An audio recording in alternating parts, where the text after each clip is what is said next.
का काम करते नहीं रहती। इससे पहले कि आप सवाल लें, रामदेव जी जुड़ गए हैं हमारे साथ स्टूडियो में, उनसे बात कर लेते हैं। Ramdev ji, good morning. और आज हम बात करेंगे ऑब्वियसली मोतीलाल ओसवाल के जो फाइनेंशियल नंबर्स आए उस पर। यहाँ पर नंबर्स एक बार जरा दिखा दीजिए, क्योंकि नेट इंटरेस्ट इनकम करीब करीब 17% बढ़ी और रेवेन्यू करीब करीब 24% बढ़ा है और प्रॉफिट भी यहाँ पर करीब करीब 5% की ग्रोथ आई है। Ramdev ji, good morning. तो बताइए, बिजनेस कैसा लग रहा है और कौन सी सेगमेंट्स ज़्यादा अच्छा कर रही हैं? Good morning. एक्चुअली जो टॉप लाइन है वो 30% से बढ़ा है और बॉटम लाइन जो है वो 26% से बढ़ा है। That is the operating profit. ठीक है। बाकी जो मार्क टू मार्केट होता है वो इस क्वार्टर में it is little lower than last years Q2। उस समय कुछ आई थिंक वो quarter June July August last year, July August September last year was very good. Of the 4 quarters that was only good quarter. So comparable अभी करेंगे तो आप profit is flat if you look at the total profit. But operating profit which is much more secular profit वो करीब 26% से बढ़ा है। आपका ऑपरेटिंग एक्सपेंस भी थोड़ा सा एलिवेटेड रहा elevated है, है, थोड़ा वो उसका क्या कारण रहा है? क्योंकि मैं देख रहा था दोनों ईयर ऑन ईयर और क्वार्टर ऑन क्वार्टर Yeah. काफ़ी बढ़ा है वो। इसमें क्या है कि we are building up very rapidly on to wealth side. So वहाँ रिक्रूटमेंट बहुत जोर से चालू है, क्योंकि देखिए जो कैपिटल मार्केट में जो बूम है वो पहले ब्रोकिंग से चालू होगा। पहले लोग आएंगे, अभी आ रहे हैं लोग, फिर उसके बाद क्यूमुलेटिव होगा, फिर वेल्थ बनेगा, देन लोगों को वेल्थ मैनेज, फिर लोगों को समझ में आया कि भाई खाली जाने से काम नहीं चलता, हमको wealth somebody has to be guiding us. तो वेल्थ मैनेजमेंट में उसका इफेक्ट आएगा। तो उसको अभी से हम जो है like we are building up. लेकिन क्या है, जब वेल्थ की टीम बिल्ड करो तो शुरू में उसका प्रोडक्टिविटी कम होता है। तो आप जो, लेकिन they are expensive guys. So that is one. Second is that mix is changing within the Motilal Oswal. There is a direct broking and there is a through franchisee. So franchisee में आपको 65-67% आपको you have to pass on. So the mix is, so if the business comes more from franchisee, because it is widespread 98% of pin code, so वो सब franchising से आता है. So our franchising market share, mix has changed big time, and that is leading to my expense also growing. So my top line grows proportionately, but expense also grows a little more in the operating expense side. So these are combinations of expenses which have grown. So top line is 30%, but operating expenses have grown at 31%. That's why my profit growth is only 26%. Interesting.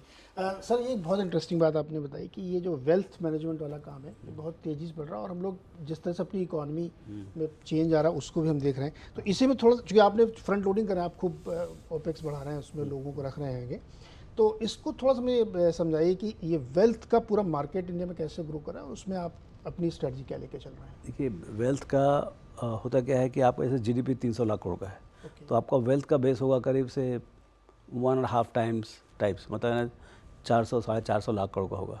लेकिन आपका जब GDP 300 lakh crore से 600 लाख करोड़ होगा अगले 7-8 साल में, तो आपका वेल्थ का बेस हो जाएगा 3x, तो 8-2400 लाख करोड़ हो जाएगा।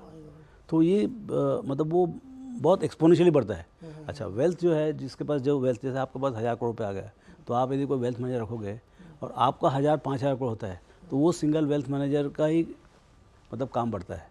तो ये एक प्रेडिक्टेबल जर्नी है। वेदर वी आर गुड और bad, that only time will tell, but wealth managers will do well in India.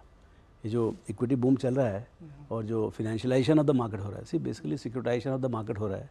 अब देखिए कितने IPOs आ रहे हैं, क्योंकि क्या है कि आपको इतना डीमेट अकाउंट्स बढ़ रहा है तो उतना ज़्यादा इन्फ्लो आ रहा है। जैसे मतलब समझ लीजिए आप लाख रुपए पर डीम अकाउंट से आया है, छोटा बड़ा सब मिला के, तो आप 1000 करोड़ पर डे बोल रहे हैं आप इनटू द मार्केट, और 365 डेज। तो आप समझो 3-3.5 लाख करोड़, 4 लाख करोड़, वो भी क्यूमुलेटिव आके वो ख़त्म तो नहीं होता ना वो, तो ये बढ़ते जाएगा। ये मतलब यानी एक जैसे डैम में जैसे पानी भरता है ना, ऐसा भरते जा रहा है, और उसका भी अप्रिसिएशन हो रहा है 12-15% से। सो वो जो पूरा पैसा जो है वो that has to manage by somebody. आपको और हमको थोड़ा समझ में आता है तो हम खुद मैनेज करते हैं, हम हायर नहीं करते हैं। We should also hire actually. लेकिन जो प्रोफेशनल है, जो काम कर रहे हैं, जो फैमिली ऑफिसेज हैं, they will need support of wealth managers. Family office का भी बहुत जोर से हो रहा है या। तो ये जो है ना बहुत बड़ा हो जाएगा, मतलब मुंबई, अहमदाबाद, या आपको दुबई में भी चालू कर दिया उन्होंने कि भाई वहाँ पर भी family offices are allowed. So I think wealth base will increase exponentially, and hence wealth management opportunity will increase. and that's why we are building up. See, all the pieces of Motilal Oswal, there are 6 pieces of capital. Basically, you can say two part. One is the transaction part, and second is the asset management part. So transaction part is doing very well. Broking side is doing very well. iBanking is doing well. So that part is doing very well. Asset management side, we blew up between. I mean, we grew very fast between 14 to 18. 2-3 years we had a performance issues, and now again we are coming back. So private equity, wealth management, and asset management. These two are little slow. जी इसी पे आना चाह रहा था मैं actually, और आपने खुद सामने से एडमिट कर लिया कि 2-3 साल मोतीलाल ओसवाल के जो एसेट मैनेजमेंट है उसकी परफॉर्मेंस थोड़ी खराब रही। तो अब आप अपने इन्वेस्टर्स को क्या सलाह देंगे? वैसे आपका खुद का पैसा उस म्यूचुअल फंड में लगा हुआ है, तो लेकिन और उसके इन द गेम है खैर आपका, लेकिन क्यों रही वो अंडर परफॉर्मेंस, और आगे जाके क्या वो आपको क्यों लगता है कि वो अब रिवर्स होगी? सी, पहले क्या था कि जैसे I was really kind of spearheading it big time. Even today I am chairman of the company, but I was also kind of CIO. I was guiding everybody. So my idea was to make maximum money, big allocations, and go for the kill, and buy and hold, and मतलब इस type का private money जैसे manage करते हैं इस type का manage करते हैं. We were not bothered about the market that much. Actually मेरे को ये नहीं मालूम था इंडेक्स में कौन सा स्टॉक है कौन सा नहीं है, इंडेक्स में क्या परफॉर्म किया ये नहीं मालूम था. तो आपको वैसे नॉर्मली आप उसमें ध्यान नहीं रखते हैं. हाँ. लेकिन बाजार ध्यान रखता है समझना. तो क्या होता है, यदि आप फोकस पोर्टफोलियो चलाओ ना, यदि आपका आउट परफॉर्मेंस 15% है, 4 साल तक हमने 15-16% हर साल आउट परफॉर्मेंस दिया. ओके, तो बहुत ज़्यादा परफॉर्मेंस किया. अब उसी पोर्टफोलियो को you can not keep excluding the same portfolio for very long time, then it leads to under performance. यदि आपका 15% आउट परफॉर्मेंस हो सकता है तो 5-7-8% अंडर परफॉर्मेंस भी हो सकता है. वही हुआ. सो वो 2-3 साल तक जो है ना, वो उसमें से जो परफॉर्मेंस था, वो एक्सेस परफॉर्मेंस जो था, वो काफ़ी कुछ परफॉर्मेंस नीचे चला गया. बट आप यदि एग्रीगेट देखेंगे पूरे 7-8 साल का, वी हैव डन वेल. लेकिन वो 4 साल एक तरफ चला जाता है और लास्ट 3 साल अलग होता है. हाँ, तो अच्छा, हर जगह आप देखिए, हर जगह ये होता है, जो best performing mutual fund scheme और houses, they will do very well for particular length of period, फिर there will be a patch. So हमने क्या बोला कि अब जो नया जो अभी सेटअप किए हैं उसमें हम क्या बोल रहे हैं कि भाई we are not looking for the highest return, we are looking for consistent return. मतलब beating the market by 3-4%, 5%, but consistently. मतलब जो मतलब 4 साल की दिवाली और 2-3 साल का 4 दिन की चांदनी नहीं होनी. हाँ, वो नहीं होनी चाहिए. मतलब चांदनी वाली वो दैट इज स्टाइल. प्राइवेट में चलता है वो, नॉट इन पब्लिक. प्राइवेट में मैं कर सकता हूँ कि भाई मैं कुछ भी हो मैं बेचूंगा नहीं. So let it underperform. I will wait for 2-3 years and then again the journey starts. Public money है तो you have to be 12 months. Interesting बात की सर आपने, और बिल्कुल सही भी है, राइट अप्रोच टू इन्वेस्टमेंट. अब चूंकि इतना पैसा आएगा और आप कह रहे हैं बहुत बड़ा पैसा, हम लोग देख भी रहे हैं, तो उस पैसे के लिए फिर इकोनॉमी का साइज़ बढ़ रहा है तो बैंकों का साइज़ बढ़ेगा. Financial sector basically, not bank actually. अब मैं ये जानना चाहता हूँ, जो कि आप हैं तो मैं बहुत टेम्प्टेड हो रहा हूँ कि इस सेक्टर को समझूँ मैं, कि बैंक सेक्टर को अगर मैं 2-3 हिस्सों में बांट दूँ, एक बड़े लार्ज बैंक प्रॉपर जो कन्वेंशनल बैंकिंग है, एक दूसरा फिनटेक पूरा सेक्टर, एक माइक्रो फाइनेंस है, आप सबसे ज़्यादा ग्रोथ इसमें कहाँ देख रहे हैं? सब जगह ग्रोथ होगा, सब जगह ग्रोथ होगा. अब देखिए ये ट्रेंड है.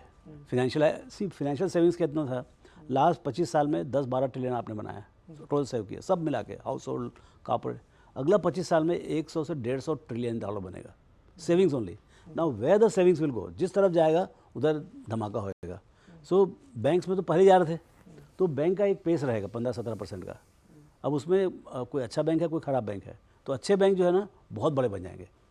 जो सक्सेसफुल बैंक है, जैसे 4-5 जो बड़े बैंक हैं, वही से ज़्यादा पैसा कमाएंगे, क्योंकि उनका फ्रेंचाइज है, उनका ब्रांड इक्विटी है, उनके पास कस्टमर रिलेशनशिप्स हैं, जितने बड़े कस्टमर सब उनके पास हैं. So those banks will do very well. Okay, then अभी क्या फाइनेंशियलाइजेशन होगा. अब उसमें क्या होगा, पीपल आर, पहले क्या था, सब पब्लिक जाके पहले बैंक में डिपॉजिट करते थे. अब ऐसा नहीं होगा. अब किसी को म्यूचुअल फंड खरीदने का है, किसी को गोल्ड खरीदना है, किसी को घर खरीदने का है, जो भी होगा. बट फाइनेंशियलाइजेशन पर जो म्यूचुअल फंड सही है, ये जो कैंपेन हुआ, और जो डीमेट अकाउंट्स का जो पार्टिसिपेशन जो बढ़ रहा है, लोग जो 25,000 लेके आ रहे हैं, लाख रुपए लेके आ रहे हैं, 60,000 लेके आ रहे हैं. बट अब वो जो है ना, जो less than 1% of the entire GDP was coming to shares and debentures, if that goes to 2%, we talk about 5 to 6 lakh crore per annum. तो ये एक बहुत बड़ा रिवोल्यूशन है, ये बहुत बड़ा चेंज है देश में, देश के इकोनॉमिक कंडीशन में. अब हो क्यों रहा है वो? क्योंकि आपका डिजिटल ऑनबोर्डिंग हो गया, आपका डिजिटल इंफ्रास्ट्रक्चर इतना अच्छा हो गया, पूरा डीमेटेड एनवायरनमेंट हो गया. तो जो NSE ने जो 20-25-30 साल में जो इंफ्रास्ट्रक्चर खड़ा किए हैं, डिजिटल इंफ्रास्ट्रक्चर, और सेफ एकदम, और उसके ऊपर से फिर से जियो का जो आपका डिजिटल जियो फाइनेंस जियो रिलायंस जियो जो टेलीकॉम का जो पूरा नेटवर्क भारतीय और इनका वोडाफोन का सब नेटवर्क जो पूरे ऑल ओवर इंडिया हर जगह रीच आउट है, ये सब मिला के इनेबलिंग कंडीशन बना।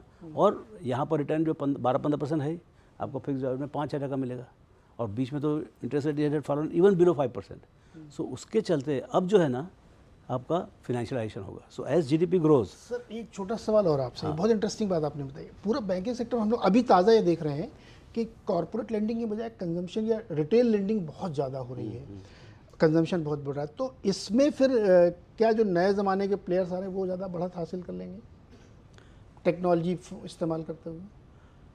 कहीं कहीं तो जो नए लोग आएंगे, जैसे पर्टिकुलर डिजिटल इंफ्रास्ट्रक्चर जो अच्छे से यूज़ कर सकते हैं वो उनको बहुत फ़ायदा। जैसे आज देखिए बजाज फाइनेंस हो रहा है, वो तो पुरानी भी कंपनी है लेकिन उन्होंने बहुत अच्छे ढंग से, ये है या एंजल वन है, उन्होंने डिजिटल इंफ्रास्ट्रक्चर बहुत अच्छे से यूज़ किया। जैसे जीरोदा है, उसने ब्रोकिंग भी बहुत अच्छे से यूज़ किया। लेंडिंग में आ रहे हैं अभी, पता जैसे अभी जैसे रिलायंस जियो फाइनेंशियल्स की बात कर रहे हैं, we will do everything with the support of digital infrastructure. तो ये सब जो है ना they are the people of the future. अब कौन अच्छा से एग्जीक्यूट करता है? देखिए लेंडिंग में चक्कर क्या है कि पैसा देना बहुत ईजी है, एक दिन में आप लाख करोड़ बांट सकते हो, वापस लेके आने का। तो वो जो अच्छा कर सकते हैं, तो मतलब फिनटेक में एक भी पॉसिबिलिटी है कि आप बहुत ज़्यादा दे सकते हैं और बारोवर के बारे में बहुत ज़्यादा जान भी सकते हैं आप। तो वो जो एक सक्सेसफुल मॉडल बनेगा एआई के हेल्प से या मशीन लर्निंग के हेल्प से या आपके जो भी मैट्रिक्स हैं उसको करके यदि आप कलेक्ट कर सको, आपका एनपीए आप कंट्रोल में रखो, फिर तो ओके। रामदेव जी, अब मार्केट पर क्या भी बन रहा है, क्योंकि कल एक फेड का इवेंट आना था, वो हो गया। वो एक बड़ा इवेंट हो गया। वो बड़ा इवेंट था और वो थोड़ा डविश था वो इवेंट, लेकिन मार्केट इतना चला नहीं आज। खैर आप डे टू डे मूवमेंट नहीं देखते हैं, लेकिन अब क्या भी बन रहा है मार्केट पर? देखिए मेरे लिए 90% जो 10% तो ये सब मार्केट की बातचीत है, लेकिन मैं कॉर्पोरेट प्रॉफिट देखते रहता हूँ। आज का आप देखो, आज का भी देखा था मैं। आज बिजनेस स्टैंड में हर साल रोज एग्रीगेट आता है, थोड़ा ज़्यादा फ्लफी है। 52% ग्रोथ है प्रॉफिट में for this quarter, year on year. Top line growth is only 5-6%। Last year I think 35-40% was the top line growth, but bottom line growth was very small.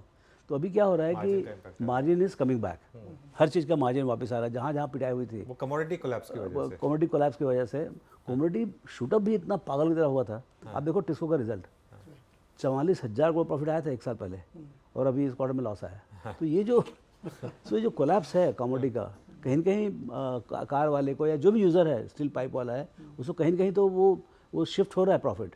सो इस quarter में बहुत ज़ोर से profit आया है। अभी अब और जो बाकी हैं अभी 10-15 दिन में और आ जाएंगे, लेकिन मेरे ख्याल से that's a very big event. तो ये जो कॉर्पोरेट प्रॉफिट बिल्ड हुआ, अच्छा देखिए आप, एक तो कॉर्पोरेट प्रॉफिट होगा, दूसरा टोटल इकोनॉमिक एक्टिविटी देख लीजिए आप। मंथली बेसिस पे आपका GST collection it can not be first, जो नंबर है 172 is 172। So economic activity is at a very high level, very steadily it is picking up. हाँ, सो 6-6.5%, 7% जो ग्रोथ बोलते हैं, उसके हिसाब से आपका 13% जीएसटी ग्रोथ आया है। So nominal growth about 10-12% is there. So वो एक सॉलिड है कि भाई economic activities are high level. Is it profitable? So you can have economic activity but corporate profit में भी low. So that is supported by my quarterly result. So दोनों एकदम सही चल रहा है।